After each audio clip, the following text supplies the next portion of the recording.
Okay, so if you have siblings, you know that sometimes siblings fight, like all good siblings do, right?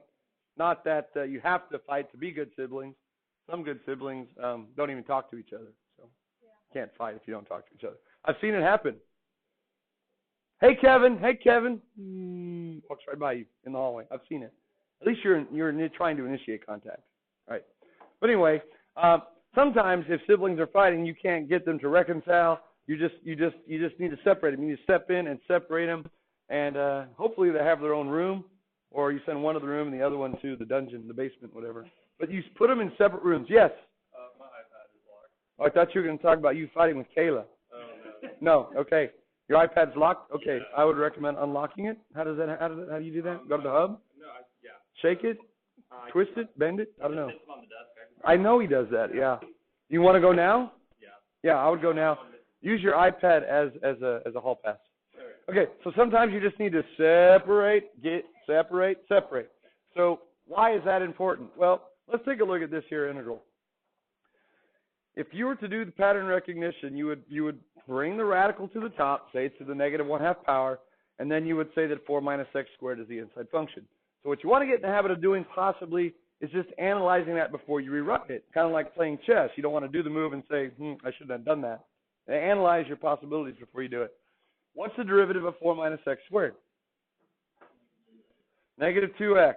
Okay, so it looks like maybe if there was just an x up there, you would be off by a -2, and you would be able to use a pattern recognition. But that 2 is in the way, right? There's a +2 up there. So this x is saying, stupid +2, dummy, get out of here, right? If you weren't here, it would work, right? And the 2's like, well, I am here, so just deal with it, right? Now, let's think about it a little bit differently. If it's not a pattern recognition, it could be an arc sign, right? Because under the radical, it's number minus function. So a would be 2 and u would be x, right? And now, if you were to check what the derivative of u is, that's the derivative of x, it's just 1. Which, if it were just the 2 up there, we'd only be off by a 2, and it would work. But now there's a stupid x up there. So this 2 is like, go away, x. And it's like, no, I told you to go away first, right? So if the x weren't there, it'd be an arc sign. If the 2 weren't there, it would be a pattern recognition power rule. And so what do? When the stupid x is called and the stupid 2 stupid, you separate them, right? So this is going to be one of your strategies. Remember, there's a rat in separate. Separate your terms in the numerator. Okay, the way you could do that is you take any number of terms in the numerator over the entire denominator. In this case, there's only 2 terms, so we'll give them each their own denominator. So it's the integral of x over the square root of 4 minus x squared dx plus the integral of 2 over the square root of 4 minus x squared dx. So there's the physical separation. Now, a quick kind of AP word here. Do you think, in general, you would lose points on a free response if you forgot to write a dx at the end of an integral? Yeah, you would think that if it's supposed to be there and it's not, you would lose points. But the answer is yes and no, okay? If you had left off this dx on the back end, typically you do not lose points. It's not a deduction. It's an oversight. They're like, okay, we'll let that one slide. It doesn't really compromise the problem, right? However, if you did put that one there, or maybe you didn't, let's say it's there. Let's say you forgot to put the dx on the first one. Now do you think you're going to lose points? Yes, now you are, because without the dx on the first one, you haven't closed off the integrand for the first integral, and now we would have to assume that all of this would be the integrand for some other function, right? And so now it compromises the meaning. So I'm just speaking to other people listening to the video because I know that none of y'all are ever going to leave off the dx. You're just going to put it every time, okay? All right, so let's go ahead and do this one. In the first one here, you're off by a -2, right? You take the derivative. Maybe you rewrite it like this. Let's go one more line. Remember, your first strategy could be to bring everything to the top. And what that does is a case like this, where there's no grouping symbols around the 4 minus x squared, it forces you to put grouping symbols around it. And now you check the derivative is negative 2x. You get the x part. Hooray, hooray. You're off by a negative 2. Yeah.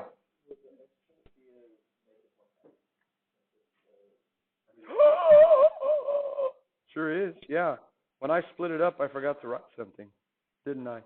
Yeah, good eye, good eye. See, I'm worried about the asteroid. It's in the back of my mind. It's not a safe learning environment for me. Yeah, good eye, Meryl. That doesn't change the inside function choice or the fact that I have a correction of negative 1/2, but it does affect the integration rule. Because now it's not blob to the first or negative first, which would have been a natural log. It's a blob to the negative 1/2, which now when you integrate is blob to the positive 1/2 times 2. And you get a 4 minus x squared in there.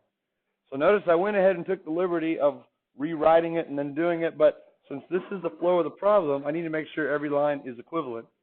So now focusing on the second one, I'll bring the 2 out front, if that helps you. Square root of 4 minus x squared dx. And so now the second line is fully intact. And then you can do your analysis directly underneath there. A is 2, u is x. The derivative of x is 1. We're not off by anything. So now we have 2 going along for the ride. There's no correction to make because the derivative of x is 1. Do we have a 1 over a in front as part of the rule? This is an arc sine. Number minus function? No. Arc sine is the only one without. So it just becomes arc or inverse sine of u over a plus c. And of course, you can clean both of the terms up a little bit if you want. But that's it. So that's a strategy now. Look to separate terms in the numerator. Any combination of the numerator over the denominator. He didn't give you a loaner? Did he say it would be ready soon? She said it would be ready by lunch. Okay. Good. Yeah, just watch intently. Yeah. Or there's paper if you want. Okay. Any comments or questions on 17? Separate terms in the numerator by putting each or any combination of terms over the denominator. Yes. We did example 17. Yeah. Very good. In a nutshell, right? So like here's example 17, and here's a nutshell. Okay, it's a pecan. All right? Yeah. Pretty good. I got an A in Art 1 back in high school. You can tell. Maybe if the light source is over here, if the sun's over here, there'd be a little shadow over here. Look at that. Oh yeah. 100. You don't know how close the sun is. It's pretty close. This distance right here is 93 million miles. Yeah. So yeah, I think the shadow's appropriate. Okay. All right. Example 18. It says 2 of the 3 integrals you can do, and by you I mean you, each of you individually, and one of them you cannot do. I'll say yet, the power of yet. We want to evaluate the 2 we can do, and then understand why we cannot do the third one. So, kind of looking at this one together, bless you. You have a quotient of 2 variables, x cubed over the radical. Rather than physically bringing the radical to the top and then choosing 5 minus x to the 4th to be the inside function, just do the analysis in your head. Is 5 minus x to the 4th the inside function? 3 is already in your answer, right? So don't worry about that. What's the derivative of 5 minus x to the 4th? Negative 4x cubed. Yeah, we get the x cubed, so we know it's going to work. And so we don't screw up the power rule. Let's go ahead and rewrite it. We got 3 integral of x cubed times 5 minus x to the 4th. Don't tell me, Meryl. Negative 1/2? That's called learning. Yeah. To the negative 1/2. So if this could have been your reflexive first step, that's fine. If you don't want to do the analysis in quotient form, do it like this, and then do the analysis, negative 4x cubed. Yay, we got the x cubed. We're off by negative 4. So it's going to work. So now we go to the answer. The 3 goes along for the ride. That's the rider. If we're off by a negative 4, we have a correction of negative 1/4. There's your correction. And now the rule of integration, well, that's blob to the negative 1/2. So just like before, leave a space. It's blob to the 1/2 times 2 plus c. And then we just nestle the blob right in there. That sounded poetic. Nestle the blob, right? Kind of juxtaposition. Nestling is delicate and, you know, nuanced, and a blob is just nestle me. All right, and we're done. Plus C. You want to simplify that? Negative 2/4 is a half, so you get negative 3/2. Square root of 5 minus x to the 4th. Plus C. They used to have horror movies, B-film horror movies, that were blob series. Have you seen them? The Blob, right? Yeah, The Blob. Yeah, kind of like Attack of the Killer Tomato. Yeah. And then they had Blob 2, Revenge of the Blob. And then they had, like, the Blob Strikes Back. And then the Last Blob. And, like, Attack of the Clone Blobs. And maybe I'm thinking of Star Wars films now. Okay. Yeah, you should look it up. You should look at The Blob. It's literally just like that GAC, that Nickelodeon GAC, right? But it's all over the place, and it just swallows people, and they become part of the GAC. Yeah. Did you look it up? The Blob? Yeah. See, you get in the Blob. It's kind of like being slimed by Slimer from Ghostbusters, but not with ectoplasm, with just blab. The Blob nestles you. Letter B. Sorry, I will try to stay on subject. So again, kind of doing the analysis, you got 5 minus x to the 4th. Its derivative is negative 4x cubed. And you're like, hey, I don't generate the x squared. I generated an extra x. And you can't correct variables, okay? You can't say I'm off by an x, I'm going to have a 1 over x. You can't do it. You can only do it with constant multiples. So, in other words, B is not going to be the same antiderivative as A, which maybe you wouldn't think it is because we have 1 fewer x factors in the top.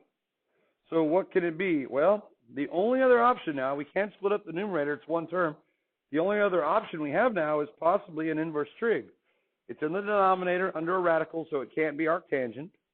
It is a number minus a function, so if it's going to be anything, it's going to be arc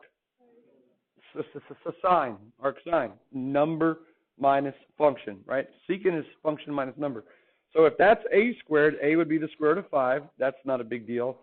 But this is, if u squared is x to the 4th, then u is the square root of x to the 4th, which is x squared. And now be careful. You're not comparing u to what's in the numerator. You're comparing the derivative of u. What is the derivative of x squared? 2x. Now we came up 1x short. So as a power rule pattern recognition, we overshot the x squared. As an arcsecant pattern recognition, we undershot it. And so this one is one that we currently can't do. And I meant to write in highlighter.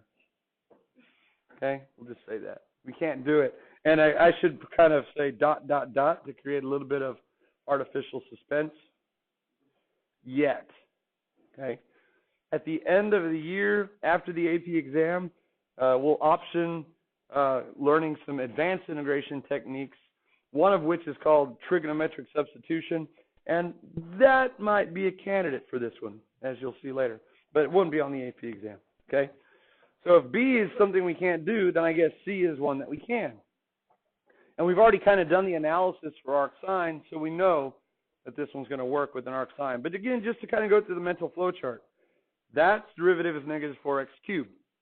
That's not x, so it's not going to be just a simple power rule. Let's try arc sine. A is the square root of 5. U is x squared. Its derivative is 2x. Yay, we get the x. We're off by a 2. So 3 goes along for the rider. If we're off by a 2, we'll have a correction of 1/2. Good. And now, do we or do we not have a rule coefficient of 1 over a? We do not for arc sine. So it's just arc sine of u over a, which is x squared to the square root of 5 plus c. So the three of those guys look very, very, very similar. Again, the only difference was we had a decreasing power of x from left to right. 2 of them we could do, 1 of them we cannot. All right, comments, questions on those? We're getting close to the bottom of page 8 of 12. Hang in there. All right, more strategies. Example 19 is going to be more strategies. And I think we're going to have to wait to do that till after lunch, okay? So we'll stop right there for now, and if you want to get a head start to lunch, feel free to do that.